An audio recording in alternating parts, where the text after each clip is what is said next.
Hello every one, دس از حیدر علی۔ ناظرین محترم، آج بات کرتے ہیں پاکستان کی سیاست پر۔ آپ نے دیکھا کہ عمران خان صاحب نے ایک پریس کانفرنس کی جس میں دونوں جو سی ایم تھے ان کو بٹھا کر اور انہوں نے اسمبلیاں تحلیل کرنے کے ایک حکم صادر فرمایا، اور عجیب طرح کی سیاست کا ایک رخ میں نے چینج ہوتے دیکھا۔ وہ یہ ہے کہ گجرات کے جو ہمارے سپوت ہیں، پنجاب کے جو سی ایم بھی ہیں، وزیر اعلیٰ چودھری پرویز الہی صاحب، انہوں نے بعد میں ایک پریس کانفرنس کی اور انہوں نے پریس کانفرنس کر کے عمران خان کی تمام باتوں پر تنقید کی اور ان سے لا علمی کا اظہار کیا، اور انہوں نے کہا جی جنرل باجوہ صاحب نے جتنی گفتگو کی تھی اور جو جنرل باجوہ صاحب نے ساتھ دیا وہ تو ہمارے محسن ہیں، یہ تمام تر جو بھی ان میں کوالٹیاں تھیں وہ ساری بتائی گئیں۔ اچھا، اب سب سے اہم جو پہلو ہے، سب سے پہلے تو میں جو لوگ کرٹیسائز کر رہے ہیں عمران خان کو اس وجہ سے کہ وہ فوج کے خلاف ہے، تو بھائی جان سب سے پہلے تو میں آپ کو یہ بتاؤں کہ اگر جنرل باجوہ صاحب فوج کا حصہ تھے تو جنرل فیض حمید صاحب بھی فوج کا حصہ ہے۔ اگر پرویز الہی صاحب نے بات کی ہے ان کے حق میں تو جنرل فیض صاحب کو خوب رگڑا لگایا۔ اگلی بات میں آپ کو بتاؤں کہ میں نہ یوتھیا ہوں، نہ میں پٹواری ہوں، نہ میں جیالہ ہوں۔ میں نے ایک بینگ اے جرنلسٹ میں نے ایک تجزیہ کرنا ہوتا ہے۔ اچھا، آپ کو سب سے پہلے تو میں یہ بتاؤں پرویز الہی خاندان کس طریقے سے الائنس کر کے مختلف حکومتوں کا حصہ رہا اور بلیک میلنگ کا سلسلہ ان کی طرف سے ہمیشہ رہا۔ اب بیسیکلی اسمبلیاں تحلیل کرنے سے پہلے انہوں نے اپنا ریٹ لگوانا ہے۔ جس پارٹی نے جتنا ریٹ لگایا بعد میں اسی پارٹی کی گود میں بیٹھیں گے۔ یہ وہی سلسلہ ہوگا جس طریقے سے نواز شریف صاحب کے بارے میں اگر بات کی جائے تو وہی بلاول بھٹو زرداری صاحب جن کی والدہ کی برہنہ تصویریں سینڈ کی گئی تھی، اوپر سے ہیلی کاپٹر سے گرائی گئی تھی، اور اس کے بعد لا تعداد قسم کے الزامات شریف خاندان پر لگائے گئے تھے کہ وہ فرعون ہیں اور وہ بیسیکلی ہٹلر ہیں، پتہ نہیں کیا کیا کہا گیا تھا۔ اور پھر آگے سے شریف خاندان میں آل شریف کی طرف سے بھی شریف خاندان کو، زرداری خاندان کو بہت زیادہ سنائی گئی تھی کہ جی زرداری صاحب کو ہم لاڑکانہ کی سڑکوں پہ گھسیٹیں گے اور وہ سب سے بڑا ڈاکو ہے۔ بہت ساری ایسی چیزیں تھیں، شاید وہ ہیٹ آف دی مومنٹ پہ یہ باتیں کی جاتی تھی اور بعد میں انہی کے ساتھ الائنس ہوا۔ اصل میں بیوقوف عوام کو بنایا گیا ہے ہمیشہ سے۔ آپ یہ دیکھیں کہ اب مقابلہ عوام کا کروانے میں کوئی کسر نہیں چھوڑ رہی نون لیگ کہ وہ کس طریقے سے عوام کو اور فوج کو مد مقابل لے کے آئے گی۔ میں سمجھتا ہوں عمران خان کی بھی بہت ساری غلط پالیسیز تھیں جو انہیں نہیں چاہیے تھی، لیکن ہمیشہ یاد رکھیے گا ایک سچا آدمی جو ہوتا ہے، ایک کھرا آدمی جو ہوتا ہے، وہ ہمیشہ کسی کی کوئی فکر نہیں کرتا۔ اس نے اپنا موقف اختیار کرنا ہی ہوتا ہے، اس نے اپنا موقف دینا ہی ہوتا ہے، چاہے باقی جو بھی ہو۔ اب یہ تو آپ کو ماننا پڑے گا کہ عمران خان جو ہے وہ اس ٹائم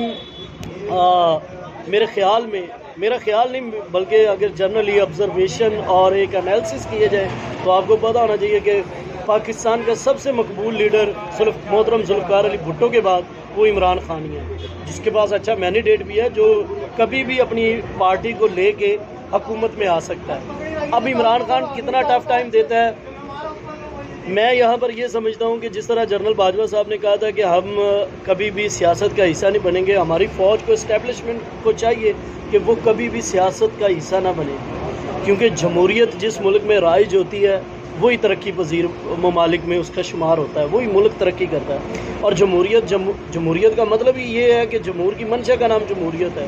لیکن انفارچونیٹلی ہمارے پاس ایسا کوئی سلسلہ نہیں ہے۔ ہمارے پاس ہمارے ادارے جو ہے وہ انٹرفیئر کرتے ہیں، جو کہ نہیں کرنا چاہیے۔ ایک اور اہم بات آپ کو میں بتاؤں کہ یہ یاد رکھیے گا، جس ملک میں یہ کارل مارکس نے کہا تھا، جس ملک میں مذہب کے نام پر استحصال کیا جائے، غربت کے نام پر استحصال کیا جائے، وہ قومیں ترقی پذیر نہیں ہوتی اور نہ ہی وہ ترقی کرتی ہیں۔ ہمارے یہاں کچھ سلسلہ یہی ہے کہ اب پرویز الہی صاحب سب سے بڑے کرپٹ آدمی تو یہی ہے، پرویز الہی ہے۔ اگر پنجاب کا سب سے بڑا ڈاکو دیکھا جائے جیسے عمران خان نے کہا تھا، لیکن خیر وہ بھی اپنے موقف سے بعد میں پیچھے ہٹے جو کہ انہیں نہیں ہٹنا چاہیے تھا، اور اس کے ساتھ الائنس کر کے حکومت بنانی نہیں چاہیے تھی۔ مسئلہ یہ ہے کہ یہ بڑی عجیب طرح کی رچائی ہوئی گیم ہے۔ کہ یہاں کے لوگ وہاں کے لوگ ملا کر پھر ان کو حصہ بنایا جاتا ہے، اور پھر بعد میں آپ یہ دیکھیں کہ انہی سے تنقید کروائی جاتی ہے، انہی سے اصلاح کروائی جاتی ہے. یہی تمام چیزیں ہیں. پتہ نہیں یہ ملک کب سدھرے گا. آپ یقین کریں فارن میں اگر چلے جائیں تو دنیا کو دیکھیں، دنیا کہاں پر ترقی کر چکی ہے، لیکن ہمارا وہی سلسلہ ہے، ہمارا وہی نظام ہے، پتہ نہیں کب بدلے گا. اور میں تو دعا کرتا ہوں جی کہ پاکستان کے حالات بہتر ہو، پاکستان کے معاشی حالات بہتر ہو، پاکستان کبھی بھی جو ہے وہ کسی جگہ پہ بھی اس کی ڈاؤن سائزنگ نہ ہو، کسی بھی جگہ پہ وہ گرے نہ، اور ہمیشہ اس کا مورال بھی اپ ہو، اور ہمیشہ یہ پاکستان کے رہنے والے جو باسی ہیں وہ ہمیشہ ترقی پذیر ممالک میں اس ملک کا نام شامل ہو، اور وہ قوم ہمیشہ زندہ باد رہے، کیونکہ اس وطن عزیز کے لیے ہم نے بہت زیادہ قربانیاں دی ہیں، اور اس وطن عزیز کے لیے پیچھے اگر دیکھا جائے تو لا تعداد خون بہائے گئے ہیں، اور الحمدللہ ہم اس چیز پہ فخر بھی ہے. پاکستان ہمارا ملک ہے، لیکن اور ہم چاہتے ہیں کہ کرپشن سے پاک یہ ملک بنے، اور کیونکہ ہم نہیں چاہتے کہ یہ جو کرپشن زدہ آوارہ بچے ہیں جو پاکستان میں ابھی آپ دیکھیں باجوہ صاحب سے میں ایک تو چیز باجوہ صاحب کی سمجھ آئی نا کہ ڈالر تو ختم ہو گیا پاکستان میں نیب نے تمام کیسز ختم کر دیے،